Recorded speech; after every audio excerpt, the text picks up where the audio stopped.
ABP माझावर बुलेटिनच्या सुरुवातीला आजच्या दिवसभरातली एक चर्चेत राहिलेली बातमी। उपमुख्यमंत्री अजित पवारांच्या अपघातानंतर पहिल्यांदाच त्यांच्या कुटुंबातून प्रतिक्रिया समोर आली आहे। अजित पवारांचे पुत्र जय पवार यांनी इंस्टाग्राम पोस्ट करत अपघाताबाबत शंका उपस्थित केली आहे। विमान अपघातात ब्लॅक बॉक्स सहजपणे नष्ट होऊ शकत नाही असं जय पवारांनी म्हटलं। या दुर्घटनेचं संपूर्ण आणि पारदर्शक वास्तव जाणून घेण्याचा संपूर्ण कुटुंबाला हक्क आहे आणि प्रकरणाची सखोल आणि निष्पक्ष चौकशी व्हावी अशी मागणी जय पवारांनी केली।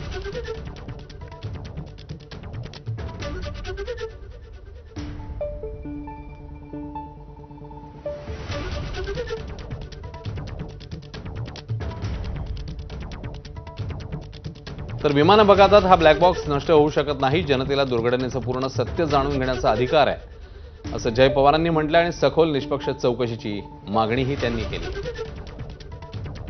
जय पवारांनी या पोस्टद्वारे ही भूमिका मांडलेली आहे आणि अपघाताच्या चौकशीची मागणी केली।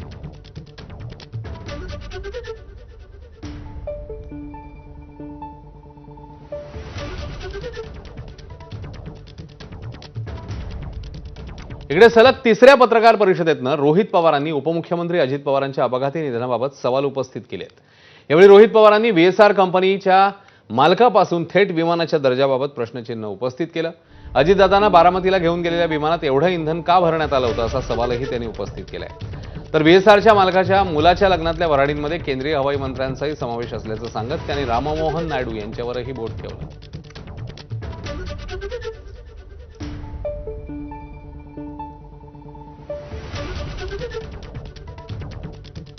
करण्याचा प्रयत्न तिथं केला नाही पाहिजे, तुम्हाला परत मुंबईला यावं लागलं असतं आणि पण फ्यूल भरलं होतं, आत अधिकचे टँक होते असं आमचं मत आहे आणि त्याच्यात परत जाण्यापेक्षा डायरेक्ट हे विमान खाली आदळण्यात आलं, हे मुद्दामून आदळण्यात आलं असं आम्हाला आता त्या ठिकाणी वाटायला लागले। अजित काका जेव्हा विमानामध्ये बसले होते त्याला किती तास झाले होते तर ते 5915 किती तास बाकी होते त्या कंपनीच्या म्हणण्यानुसार फक्त 85 तास आणि मग मुद्दामूनच ह्याच्यामध्ये मशीन सुद्धा देताना खराब क्वालिटीचं दिलं, नुकसान होताना कमी व्हावं आणि हा अपघात का घात हा प्रश्न तर त्याच्यामध्ये राहतो। आपण जर बघितलं तर मुंबईवरनं हे विमान जात असताना फुल टँक हे भरले होते, म्हणजे ते पूर्ण विमानचे जे पंखे असतात त्या पंख्यामध्ये जो टँक असतो तो फुल भरला होता। एवढं फ्यूल पंखात पण आणि आत पण असं आमचं मत आहे की हे एवढं घेऊन बारामतीच्या दिशेने जाण्याचं कारण काय आणि जे मी पायलटच्या बाबतीत बोललो होतो की मुद्दामूनच कदाचित त्याचा वापर करून पायलटचा वापर करून हा घातपात झाला असावा आणि त्या घातपातामध्ये फ्यूल जास्त असलं की मोठा स्फोट होईल हे कुठेतरी शंका लोकांच्या मनामध्ये आमच्या मनामध्ये ती कुठेतरी खरी ठरताना आपण सर्वजण बघू शकतो। VSR कंपनीवर आरोप करताना रोहित पवारांनी केंद्रीय नागरी हवाई मंत्र्यांवरही निशाणा साधलाय।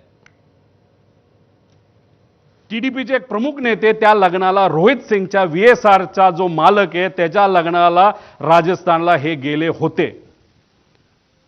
मग VSRच्या मालकाच्या मुलाच्या लग्नाला तुम्ही तिथं जाता आणि आज VSR या कंपनीवर जेव्हा ऑब्जेक्शन घ्यायचं असतं, त्याचे ऑपरेशन बंद करायचे असतात, तेव्हा तिथं मंत्री महोदय TDP या पक्षातले या देशाचे जे एव्हिएशन मिनिस्टर आहेत ते कुठेतरी म्हणतात no safety concern with Learjet aircraft VSR venture aviation minister. का ऑब्जेक्शन आम्ही नाही घेतलं पाहिजे? तर रोहित पवारांनी अजित पवारांच्या अपघातासंदर्भात उपस्थित केलेल्या शंकेवर भाजपकडून टीका करण्यात आली आहे।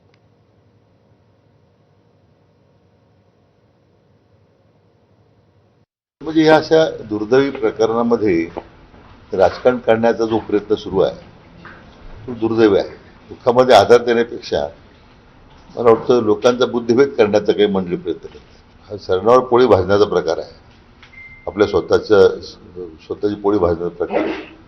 माझी रोहित पवारांना या निमित्तानं सूचना आहे की त्यांनी आता हे सगळे आरोप करणं असे त्या भानगडी धंदे बंद करावे। त्यांनी आता कुटुंबात दुःख जागा झालेला आहे, चौकशी शांती जे काही होईल ते पुढे येईलच ना, त्याच्यामध्ये राजकारण कसं करता तुम्ही?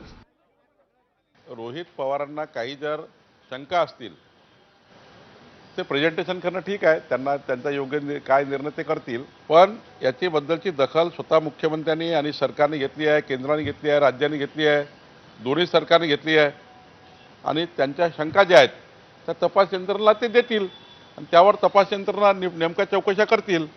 चौकशी यंत्रणाकडे हा सर्व मोबाईल, कागदपत्र, डेटा जे काही आहे त्याच्या आधारावर निर्णय होईल. तर अजित पवारांच्या अपघाताबाबत रोहित पवारांनी उपस्थित केलेल्या मुद्द्यावरून अमोल मिटकरींनीही सवाल उपस्थित केले. रोहित पवारांचे मुद्दे योग्य असल्याचं मिटकरींचं म्हणणं आहे.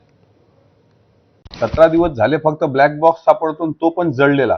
आता तो तुम्ही विदेशात पाठवणार, तो डाटा रिकव्हर होणार, मग त्याला यायला अजून 15 दिवस लागतील. मग परत 23 पासून अधिवेशनच्या दरम्यान होळीच्या सुट्ट्या, आणि त्या होळीच्या सगळ्या धुलीवंदनाच्या सगळ्या या प्रोग्राम मध्ये अजितदादा नावाचा विषय मागे पडेल.